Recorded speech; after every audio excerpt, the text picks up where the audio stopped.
दोस्तों नमस्कार, हर हर महादेव। स्वागत करती हूँ आपका अपने इस चैनल में, जिसमें आप सुनते हैं सनातन धर्म से जुड़ी कथा कहानियाँ व अन्य पौराणिक कहानियाँ। दोस्तों आप सुन रहे हैं शिव पुराण रुद्र संहिता का पंचम युद्ध खंड। आज आप सुनेंगे तारक पुत्रों के प्रभाव से संतप्त हुए देवों की ब्रह्मा के पास करुण पुकार, ब्रह्मा का उन्हें शिव के पास भेजना, शिव की आज्ञा से देवों का विष्णु की शरण में जाना और विष्णु का उन दैत्यों को मोहित करके उन्हें आचार भ्रष्ट करना। दोस्तों आइए इस अध्याय को विस्तार से सुन लेते हैं। सनत कुमार जी कहते हैं, महर्षि, तदनंतर तारक पुत्रों के प्रभाव से दग्ध हुए इंद्र आदि सभी देवता दुखी हो परस्पर सलाह करके ब्रह्मा जी की शरण में गए।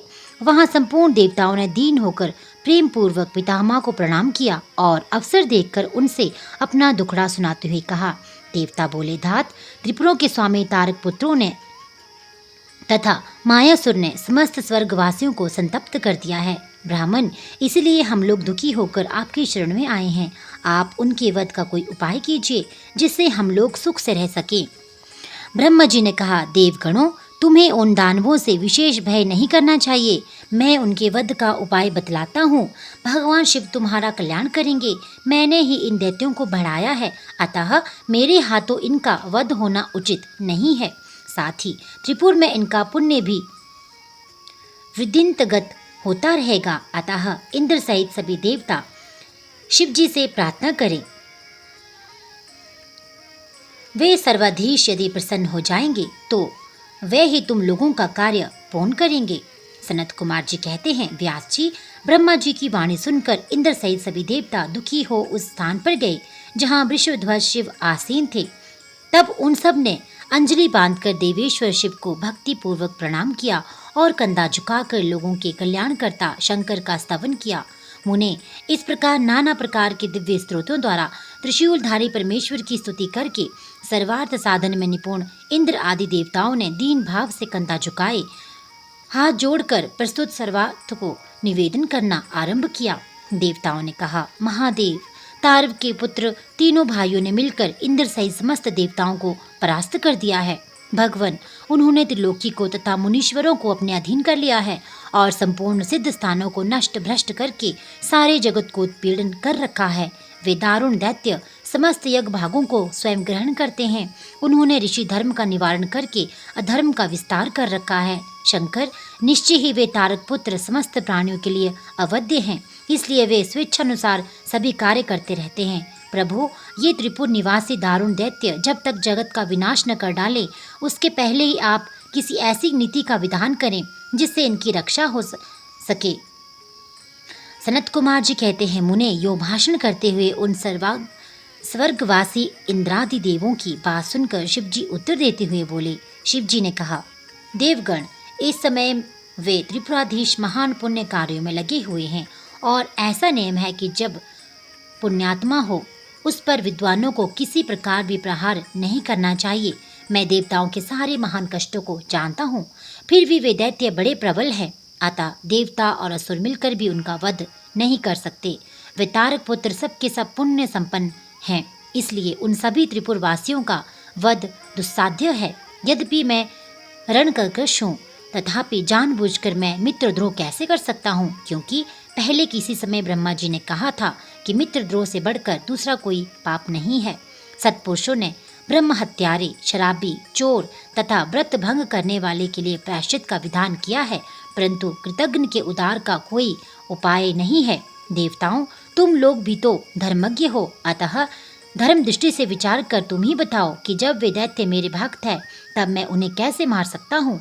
इसलिए अमरों, जब तक वे दैत्य मेरी भक्ति में तत्पर हैं तब तक उनका वध असंभव है। तथापि तुम लोग विष्णु के पास जाकर उनसे यह कारण निवेदन करो।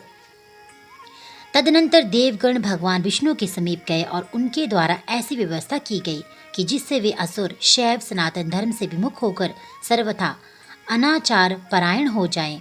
वैदिक धर्म का नाश होने से पहले वहाँ स्त्रियों ने पतिव्रता धर्म छोड़ दिया। पुरुष इंद्रियों के वश हो गए। यूं स्त्री पुरुष सभी दुराचारी हो गए। देव आराधन, श्राद्ध, यज्ञ, व्रत, तीर्थ, शिव, विष्णु, सूर्य, गणेश आदि का पूजन, स्नान दान आदि सभी शुभ आचरण नष्ट हो गए। तब माया तथा अलक्ष्मी उन पुरों में जा पहुंची। तब से प्राप्त लक्ष्मी वहां से चली गई। इस प्रकार वहां अधर्म का विस्तार हो गया। मुने तब स्वेच्छा से भाइयों सहित उस दैत्यराज की तथा मय की शक्ति कुंठित हो गई।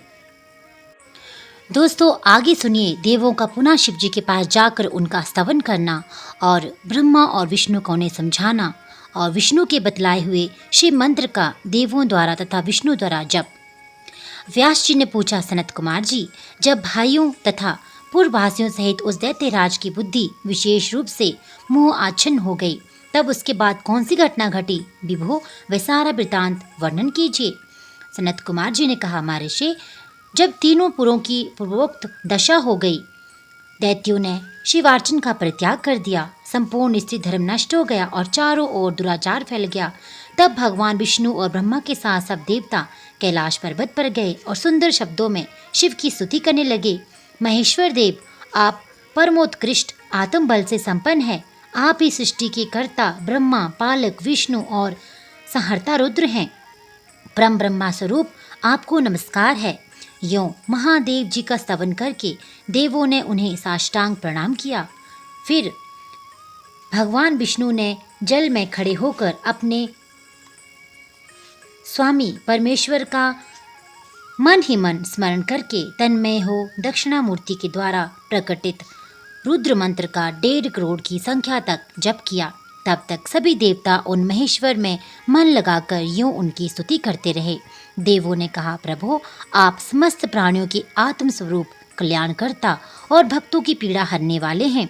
आपके गले में नीला चिन्ह है जिससे आप नीलकंठ कहलाते हैं। आप चिन्हरूप एवं प्रचेता हैं। आप रुद्र को हमारा प्रणाम है। असुर निकंदन, आप ही हमारी सारी आपत्तियों के निवारण करने वाले हैं। अतः सदा से आप ही हमारी गति हैं और आप ही सर्वदा हम लोगों के वंदनीय है। आप सबके आदि हैं और आप ही अनादि भी हैं। आप ही आनंद स्वरूप अव्यय प्रभु प्रकृति पुरुष के भी साक्षात सृष्टा और जगदीश्वर है।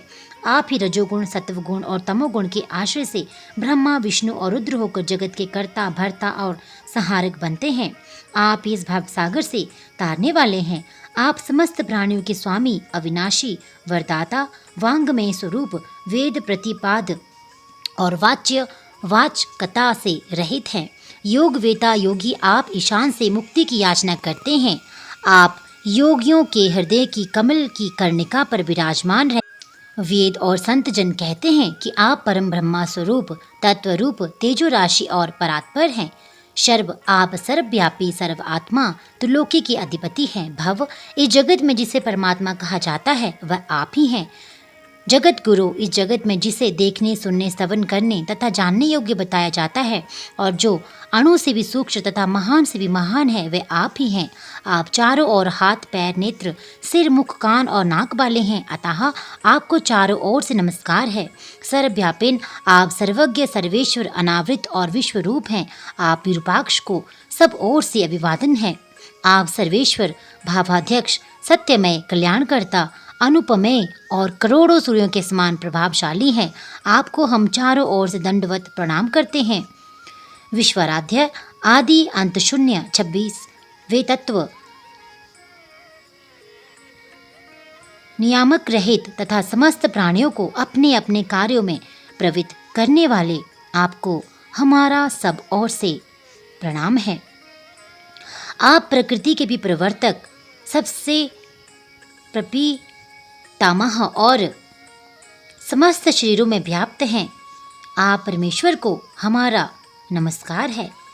श्रुतियाँ तथा श्रुति तत्व के ज्ञाता, विज्ञजन, आपको वरदायक, समस्त भूतों में निवास करने वाला स्वयंभू और श्रुति तत्वज्ञ बतलाते हैं। नाथ, आपने जगत में अनेकों ऐसे कार्य किए हैं जो हमारी समझ से परे हैं। इसलिए देवता, असुर, ब्राह्मण और अनन्य स्थावर जंगम भी आपकी ही स्तुति करते हैं।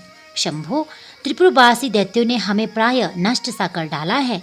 अतः आप शीघ्र ही उन असुरों का नाश करके हमारी रक्षा कीजिए, क्योंकि देव बल्लभ, हम देवों की एकमात्र आप ही गति हैं। परमेश्वर, इस समय वे आपकी माया से मोहित हो गए हैं। अतः प्रभु, वे भगवान विष्णु द्वारा बताई हुई युक्ति के चक्र में फंसकर सारा धर्म कर्म छोड़ बैठे हैं। भक्त वत्सल, हमारे सौभाग्यवश इस समय उन दैत्यों ने संपूर्ण धर्मों का परित्याग कर दिया है और नास्तिक शास्त्र का आश्रय ले रखा है। शरणदाता, आप सदा से देवताओं का कार्य करते आए हैं, इसलिए आज भी हम लोग आपके शरणापन्न हुए हैं। अब आपकी जैसी इच्छा हो वैसा कीजिए। सनत कुमार जी कहते हैं, मुनिवर, इस प्रकार महेश्वर का स्तवन करके देवगण दीनाभाव से अंजलि बांधकर सामने खड़े हो गए। उस समय उनके मस्तक झुके हुए थे। इस प्रकार जब सुरेंद्र आदि देवों ने महेश्वर की स्तुति की और विष्णु ने ईशान संबंधी मंत्र का जप किया, तब सर्वेश्वर भगवान शिव प्रसन्न हो गए और वृष पर सवार हो वहीं प्रकट हो गए। उस समय पार्वती पति शिव का मन प्रसन्न था। उन्होंने नंदीश्वर की पीठ से उतरकर विष्णु का आलिंगन किया और फिर वे नंदी पर हाथ टेक कर खड़े हो गए और संपूर्ण देवताओं की ओर कृपा भरी दृष्टि से देखकर गंभीर वाणी में श्री हरि से बोले। शिव जी ने कहा, देवश्रेष्ठ, उन अधर्मनिष्ठ दैत्यों के तीनों पुरों को मैं नष्ट कर डालूंगा, इसमें संशय नहीं है। परंतु वे महादैत्य मेरे भक्त थे और उनका मन सुदृढ़ रूप से मुझ में लगा रहता था। अतः यद्यपि इस समय उन्होंने व्याजवश उत्तम धर्म का परित्याग कर दिया है, तथापि क्या वे मेरे ही द्वारा मान्य योग्य हैं? इसलिए जिन्होंने त्रिपुरवासी सारे दैत्य को धर्म भ्रष्ट करके मेरी भक्ति से विमुख कर दिया है, वे विष्णु अथवा अन्य कोई भी उन्हें क्यों नहीं मारते? मुनीश्वर, शंभु के ये वचन सुनकर उन समस्त देवताओं का तथा श्री हरि भी मन उदास हो गया। जब सृष्टिकर्ता ब्रह्मा ने देखा कि देवताओं और विष्णु के मुख पर उदासी छा गई है, तब उन्होंने हाथ जोड़कर शंभु से कहा। ब्रह्मा जी बोले, परमेश्वर, आप योग वेताओं में श्रेष्ठ परम ब्रह्मा तथा सदा से देवों और ऋषियों की रक्षा में तत्पर हैं, अतः पाप आपका स्पर्श नहीं कर सकता। साथ ही आपके आदेश से ही तो उन्हें मुंह में डाला गया है, इसके प्रेरक तो आप ही हैं। इस समय अवश्य ही उन्होंने अपने धर्म का परित्याग कर दिया है और वे आपकी भक्ति से विमुख हो गए हैं, तथापि आपके सिवा कोई उनका वध नहीं कर सकता। देवों और महर्षियों के प्राण रक्षक महादेव साधुओं की रक्षा के लिए आपके द्वारा उन मलेच्छों का वध उचित है। आप तो राजा हैं, अतः राजा को धर्म अनुसार पापियों का वध करने से पाप नहीं लगता। इसलिए इस कांटों को उखाड़कर साधु ब्राह्मणों की रक्षा कीजिए। राजा, यदि अपने राज्य तथा सर्वलोकाधिपत्य को स्थिर रखना चाहते हो तो उसे अपने राज्य में एवं अन्यत्र भी ऐसा ही व्यवहार करना चाहिए। इसलिए आप देवगणों की रक्षा के लिए उद्यत हो जाइए, विलंब मत कीजिए। देव देवेश, बड़े बड़े मुनीश्वर, यज्ञ, संपूर्ण वेद शास्त्र, मैं और विष्णु भी निश्चय ही आपकी प्रजा हैं। प्रभो, आप देवताओं के सार्वभौम सम्राट हैं। ये श्री हरि आदि देवगण तथा सारा जगत आपका ही कुटुंब है। अजन्मा देव श्री हरि आपके युवराज हैं और मैं ब्रह्मा आपका पुरोहित हूँ तथा आपकी आज्ञा का पालन करने वाला शक्र राजकार्य संभालने वाले मंत्री हैं। सर्वेश, अन्य देवता भी आपके शासक के नियंत्रण में रहकर सदा अपने अपने कार्य में तत्पर रहते हैं। ये बिल्कुल सत्य है। शरद कुमार जी कहते हैं, व्यास जी, ब्रह्मा की बात सुनकर सुरपालक परमेश्वर शिव का मन प्रसन्न हो गया। तब उन्होंने ब्रह्मा जी से कहा। शिव बोले, ब्राह्मण, यदि आप मुझे देवताओं का सम्राट बतला रहे हैं तो मेरे पास उस पद के योग्य कोई ऐसी सामग्री तो है नहीं जिससे मैं उस पद को ग्रहण कर सकूं, क्योंकि न तो मेरे पास कोई महान दिव्य रथ है, न उसकी उपयुक्त सारथी है और न संग्राम में विजय दिलाने वाले वैसे धनुषवाणी है कि जिन्हें लेकर मैं मनोयोग पूर्वक संग्राम में उन प्रबल दैत्यों का वध कर सकूं। यूँ कहकर वे चुप हो गए। परंतु शिव जी को शीघ्र प्रस्तुत होते न देखकर समस्त देवता, कश्यप आदि ऋषि अत्यंत व्याकुल तथा दुखी हो गए। तब भगवान हरि ने उनसे कहा। भगवान विष्णु बोले, देवों तथा मुनियों, तुम लोग क्यों दुखी हो रहे हो? तुम्हें अपने सारे दुख का परित्याग कर देना चाहिए। अब तुम सब लोग आदरपूर्वक मेरी बात सुनो। देवगण, तुम ही लोग विचार करो कि महान पुरुषों की आराधना सुख साध्य नहीं होती। मैंने ऐसा सुना है कि महदाराधन में पहले महान कष्ट झेलना पड़ता है। पीछे भक्त की दृढ़ता देखकर इष्ट देव अवश्य प्रसन्न होते हैं। परंतु शिव तो समस्त गणों के अध्यक्ष तथा परमेश्वर हैं। ये तो आशुतोष ही ठहरे। अतः पहले ओम का उच्चारण करके फिर नमः का प्रयोग करे, फिर शिवाय कहकर 2 बार शुभम का उच्चारण करे, इसके बाद 2 बार कुरु का प्रयोग करके फिर शिवाय नमः ओम जोड़ दे। ऐसा करने से ओम नमः शिवाय शुभम शुभम कुरु कुरु शिवाय नमः ओम ये मंत्र बनता है। बुद्धि विशारदो, यदि तुम लोग शिव की प्रसन्नता के लिए इस मंत्र का पुनः 1 करोड़ जप करोगे तो शिव जी अवश्य तुम्हारा कार्य पूर्ण करेंगे। मुने, प्रभावशाली श्री हरि ने जब यूं कहा तब सभी देवता पुनः शिव आराधन में लग गए। तत्पश्चात श्री हरि भी देवों तथा मुनियों के कार्य की सिद्धि हेतु शिव में मन लगाकर विशेष रूप से विधि पूर्वक जप में तत्पर हो गए। मुनि श्रेष्ठ, इधर देवगण धैर्य संपन्न हो बारंबार शिव शिव यूं उच्चारण करते हुए 1 करोड़ जप करके सामने खड़े हो गए। इसी समय स्वयं साक्षात शिव पूर्वोक्त स्वरूप धारण करके प्रकट हो गए और यूं कहने लगे। श्री शिव जी बोले, हरे ब्राह्मण, देवगण तथा उत्तम व्रत का पालन करने वाले मुनियों, मैं तुम लोगों के इस जप से प्रसन्न हो गया हूँ। अतः अब तुम लोग अपना मनोवांछित वर मांग लो। देवताओं ने कहा, देवादिदेव कल्याणकर्ता जगदीश्वर, यदि आप हम पर प्रसन्न हैं तो देवों की विकलता का विचार करके शीघ्र ही त्रिपुर का विनाश कर दीजिए। परमेश्वर, आप दीन बंधु तथा कृपा की खान है। आपने ही सदा से देवताओं की बारंबार विपत्तियों से रक्षा की है, अतः इस समय भी आप ही हमारी रक्षा कीजिए। सनत कुमार जी कहते हैं, ब्राह्मण तब ब्रह्मा और विष्णु सहित देवों की बात सुनकर शिव जी मन ही मन प्रसन्न हुए और पुनः इस प्रकार बोले। महेश्वर ने कहा,